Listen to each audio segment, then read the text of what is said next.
असलम गुलें चारुका समाचार Gammon YouTube channel इंडी के बालूचा गुलें चारुका मर्ची video Baluchi जुबान यक सिंगर हस्ते अमान कुमारी बाज मशहूर सिंगर व मर्ची अमशी सराएँ और मेहरबान चारुका अमान कुमारी जो कि हस्ते ईद दोमी रुचा बुता स्कीडंड और बाज जाकमत कगे और बाजे जाकमा चेपद कम बेतरिया चेपद अमान कुमारी यक प्रोग्राम जता और यक मुकम्मल वैडू मारा दस्कत टिकटॉक ता हमें वैडू मा दिस्ता और मा गोश्ता के मर्ची मावती चैनल सरा अमान कुमारी बाबता हम यक वैडू जोड़ कने मेहरबान चारो कहीं वैडू हमारे हमारा सर्जम या पेजदार हैं और वैडू पेजदार का सारी हम यके रिक्वेस्ट करना के लाइक शेयर और सब्सक्राइब करने का बेहाल मबे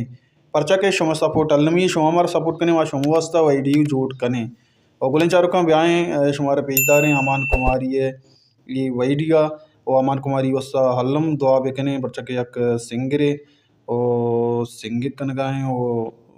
ये पैन पालोएंगे वो मस्त हैं और ब्याह चाह रहे अमान कुमारी ये वैडिया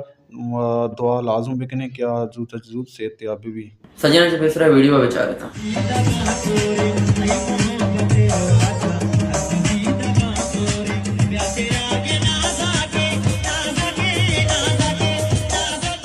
अच्छा तो ये सिंगर हस्ते अमान कुमारी है बल्कि शो बजाकारी है बेते कराची बात भला सिंगर है तो ऐदे दोमी है सेमी रुचा है कराची है जो डाटा विषय मतलब रोड एक्सीडेंट है बात बुरा तरीके से लगी बाज जदी मुतासर भी शे सरा बाज गहरा जख्म पे थे शिदेम में लगी बाज बुरा तरीके लगी थे अल्लाह शर सेहत बेदान शे हिफाजत बेका तो वस्ती शपा है कराची है कुछ जगह प्रोग्राम भी अब प्रोग्राम रहते वीडियो बनाने सिंगिंग का गाना जाए तो यार मेरा ना ये सूरत बनाते मुझे में सर जख्म में जख्म ताज़े थे टप माप करते टप बिल्कुल ताज़े थे बोले बनाता शाबाश ये सूरत भी होता ए अलतवर चे मजबूर भी था कि अंगा भी होता सिंगिंग को वीडियो